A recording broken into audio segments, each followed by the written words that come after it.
ఇకపై మీకు ఇష్టమైన ఫేవరెట్ సీరియల్స్ యొక్క ఫుల్ ఎపిసోడ్స్ యూట్యూబ్లో అందుబాటులో ఉండవు. కేవలం సన్నెక్స్లో మాత్రమే ఫ్రీగా చూడొచ్చు.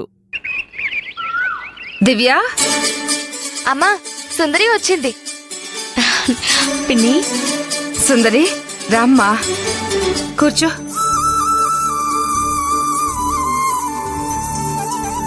సారీ అమ్మా సుందరి. సారీ దేనికి పిన్ని? మీ బాబాయ్ నిన్నక్కడ అను ఇంట్లో చాలా బాధ పెట్టాడు కదా, అందుకే సారీ అమ్మా. ఎవరిని బాధ పెట్టలేదు పిన్ని, పరిస్థితులు అలా వచ్చాయి. నాన్నను అమ్మా నేను బాగా కోప్పడ్డాం. తప్పు దివ్య. అయినా నాన్న అనే హక్కు నాన్నకి లేకపోతే ఇంకెవరికి ఉంటుంది చెప్పు. పిన్ని, బాబాయ్ ఎక్కడా?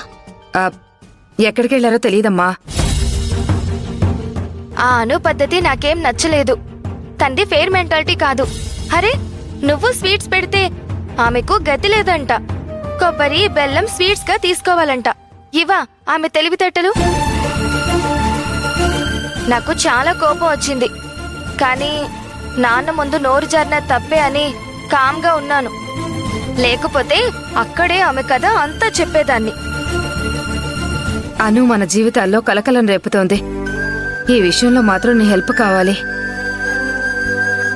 అను కార్తీక్ కలిసి మా నాన్నని ఏదన్నా తప్పుదోవ పట్టించే ప్లాన్ ఏమైనా వేశారంటావా? అసలు ఇది ఎప్పటి నుంచి?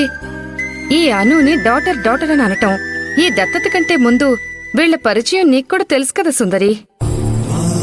నేనప్పుడు జైల్లో ఉన్నాను. బాబాయ్ నా దగ్గరకు వచ్చాడు. నీకెలాగైనా బెయిల్ ఇప్పిస్తాను అన్నాడు. తర్వాత ఏం జరిగిందో నాకు తెలీదు పిన్ని. ఒకరోజు నాన్న లాయర్ దగ్గరికి వెళ్తానన్నాడు. వెళ్ళాడా లేదా అనేది తెలీదు, కానీ ఆ రోజు నుండి నాన్న మారాడు.